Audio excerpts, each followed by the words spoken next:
Ya, selanjutnya tentunya kita harus pahami dulu ya, kalau kita baca sejarah mungkin agak panjang ya, tapi di sini ingin menjelaskan sebuah fatwa itu ya, yang sebenarnya harus dijelaskan, tapi kebanyakan orang itu menyanyiakannya itu ya. Itu siapa? Kiai Haji Hashim Asy'ari. Siapa? Yang wafat pada 1947. Itu adalah pendiri NU. Ya, pendiri NU ya, pendiri dari organisasi terbesar di kita. Ya. Iya, ya. Rais akbarnya juga. Ya. Lalu dikasih sebut juga Hadratus Syaikh, ya. Hadratus Syaikh Muhammad Hashim Asy'ari. Ya. Masya Allah.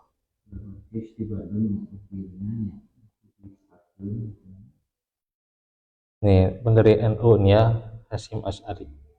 Beliau menjelaskan salah satu ya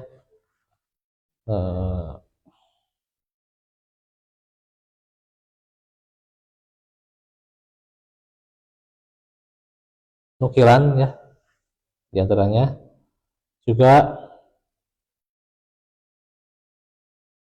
yang beliau itu ditulisnya itu dalam Pegon Jawa ya, Pegon Jawa, tulisan Jawa begini, itu saya kurang ngerti ya. Nah, ini sudah diterjemahkan ya.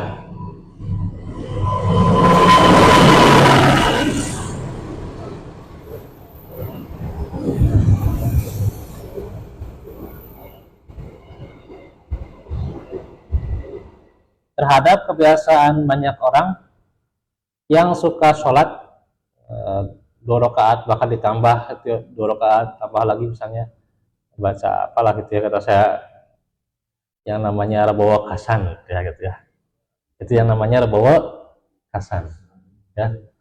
Nah saya mau bacakan nih fatwa beliau ya, ini dari pendiri NU ya, bukan dari saya, bukan dari Wahabi, kalau gitu kan dari orang, saya mah jelaskan dari NU nih ya. Ya, ini kata beliau, tidak boleh memberi fatwa, tidak boleh mengajak-ajak ya, dan tidak boleh melakukan sholat Rabawa Kasan dan sholat hadiah yang disebut dengan pertanyaan, karena kedua sholat tersebut adalah bukan sholat yang disyariatkan ya, bukan sholat yang disyariatkan ya. Iya.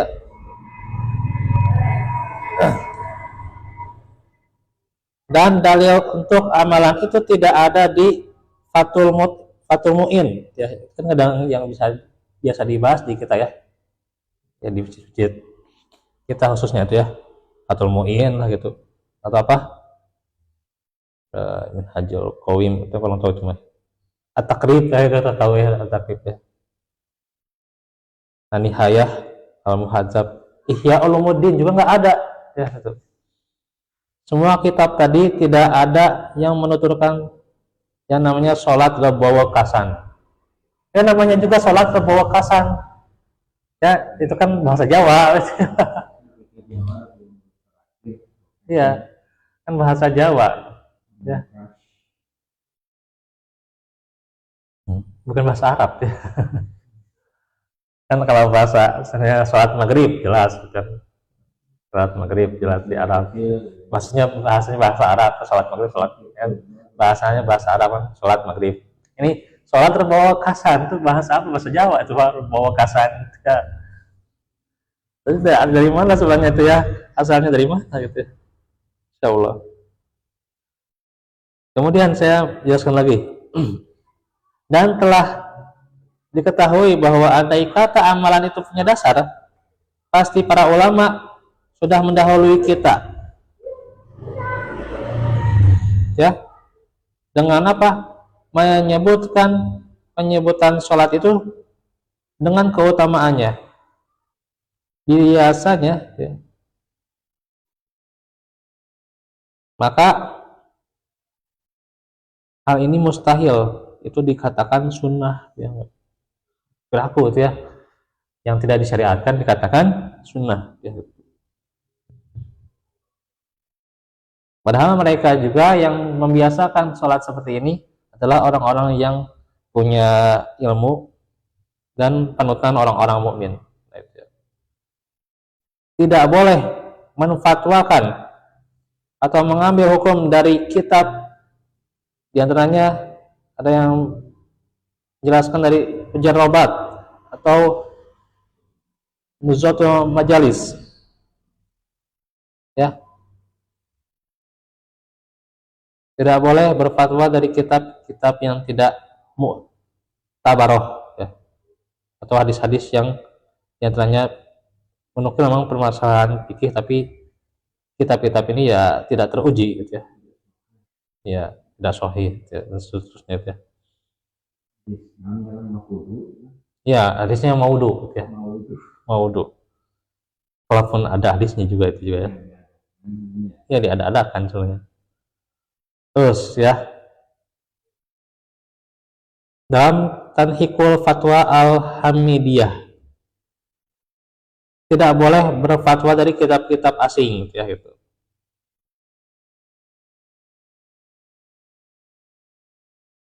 Bahwa penukilan dari kitab karya Ad-Dairawi yaitu Mujarrabat ya gitu, dan Hasyiyah Asitin yang katanya ini sunnah, tapi sebenarnya itu bertentangan dengan kitab-kitab furu ya. Furu itu yang membahas tentang khilafiyah atau perbedaan ya. Kitab-kitab furu atau kitab-kitab yang membahas perbedaan ya, yang membahas tentang khilafiyah tidak menyebutkan yang namanya sholat rabawa kasan ya. Ya, ini bukan saja kitab-kitab yang apa lebih apa namanya tuh diyakini gitu ya tentang ini yang sahihnya gitu ya, seperti ya Bulughul Maram dan sebagainya gitu ya. Ini sholat terbawa kasan itu kan tidak disebutkan pula di kitab-kitab furu'nya, di kitab-kitab khilafiyahnya gitu ya. Apa? Muharram itu masih perbedaan. Saum paling saum, kalau mau saum ada salah satu Muharram lain juga saum mutlak ya, berhubungan dengan paling ya apa namanya itu yang kemarin dibahas yang utamanya 9-10 lah gitu.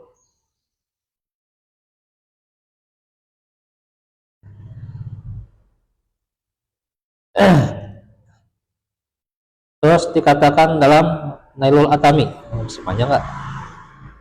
Oh dua ya.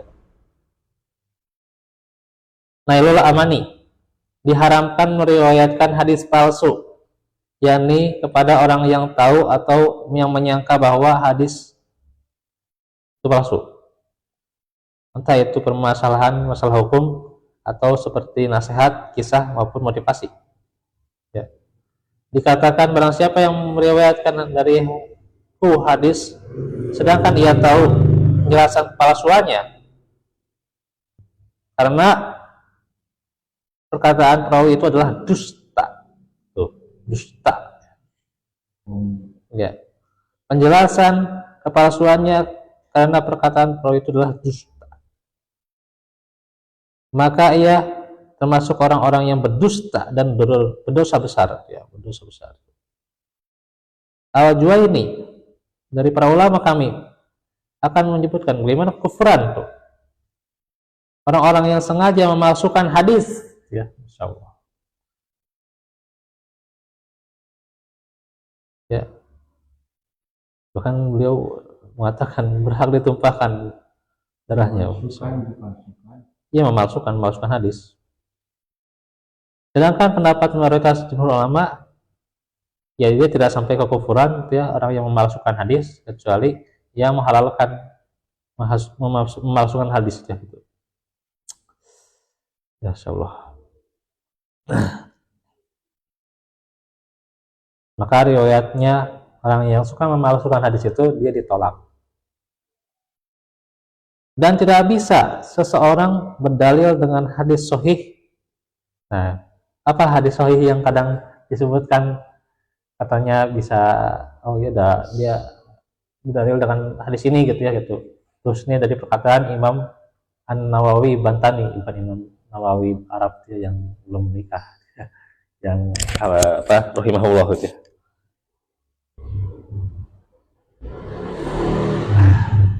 Imam Nawawi Bantani, orang Banten. Nah, hadisnya kayak gini ya, ini hadisnya sebenarnya hadis sahih, tapi diada-adakan, disambung-sambungkan lah gitu. Nah, mana ya? Fa inna dzalika tasyi bi sholatin masyru'iyatin hadis. Nah, kata Nabi, salat adalah sebaik-baik perbuatan. Siapa yang ingin memperbanyak, maka perbanyaklah. Nah, gitu ya. Kata Nabi ini apa? Kata Nabi ini gitu ya. Tidak menjelaskan bahwa ini adalah sholatnya bebas gitu ya gitu. Kan kata Nabi gini, ingin perbanyak maka perbanyaklah sholatnya gitu ya. Tapi bukan artinya sholatnya bebas gitu ya gitu. Saya mah sholatnya bebas lah gitu ya.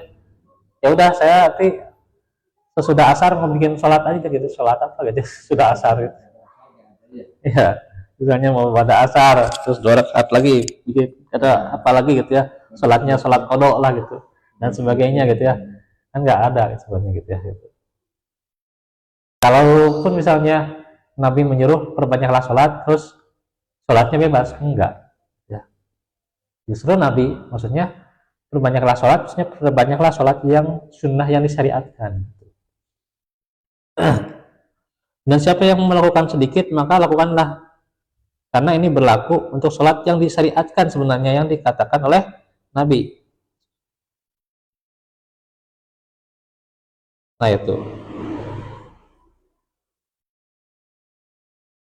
tidak bisa dikaitkan juga dengan sholat hadiah, apalagi dengan hadis palsu ya. Maka juga tidak bisa tetap yang namanya sholat terbawa kasan ya. Malah sholat terbawa kasan, yang namanya ibadah apa? Kita kembalikan yang namanya kaidah ibadah itu asalnya apa? Tidak apa? Tidak boleh atau haram. Kecuali ada sebab dalil ya gitu. Kan salat subuh ada dalilnya, salat zuhur ada dalilnya, salat qabliyah subuh ada dalilnya ya, qabliyah zuhur terus ba'diyah zuhur ada dalilnya ya. Asar ya ada dalilnya, semua 5 waktu ada dalilnya ya. Tuh asalnya kan ya yang namanya ibadah itu kan kalau nggak ada dalil ya tidak boleh kita menambah-nambah gitu ya, bisa jadi haram. Makanya harus ada dalil yang namanya ibadah ya, harus ada dalil gitu ya. Karenanya bisa dikatakan talabbus bi ibadatin fasidah, melakukan hal yang rusak atau tidak sah ya. Jadi melakukan yang dikatakan sholat terbawa kasan adalah tidak benar ya, tidak sah. Nah itulah Jawaban Al-Fakir Muhammad Hasyim Asy'ari, ya. Nah itu ihwatullah, ya. Maka kalaupun misalnya mau menolak bala, bukan dengan sholat berbawa kasan, tapi diantaranya apa? Gak ada sholat tolak bala, gak ada. Gak ada sholat tolak bala, gak ada. Yang ada ya kalau mau sedekah, sedekah ya ada itu. Sedekah pasti mencegah bala, ya. Atau ya kita amal soleh apapun ya itu bisa menjadi tolak bala. Amal soleh apapun ya. Jadi sholat ya bisa jadi juga sedekah, bisa jadi juga doa, bisa jadi juga yang namanya zikir, bisa jadi juga karena sebab misalnya kita menolong orang, kita tolong orang itu, kemudian kita dihindarkan yang namanya bala atau bencana, ya. Ya semua amal soleh gitu ya. Nggak bisa kita mengkhususkan ini sholat tolak bala untuk menolak bencana, nggak bisa, ya. Justru semua keumuman tentang amal soleh itu adalah menolak bala, ya. Oke.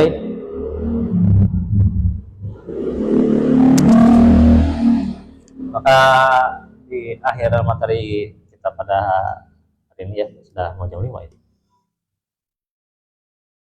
Ya kita berdoa semoga kita ya dijauhkan dari yang namanya bencana itu ya. Dan juga jangan sampai ada bencana yang paling berat dari kita, apa sebenarnya bencana yang paling berat, yaitu kan bencana kesyirikan. Kesyirikan itu paling,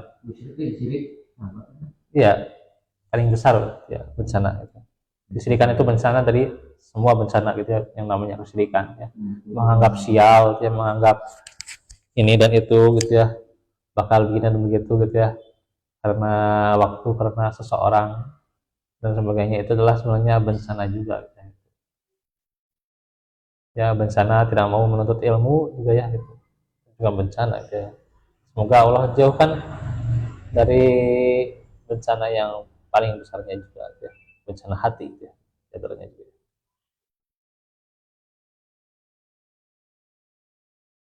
Oke, dahulu walaupun kita lanjutkan besok ya, insya Allah ya, paling lambatnya besok di waktu maghrib ya.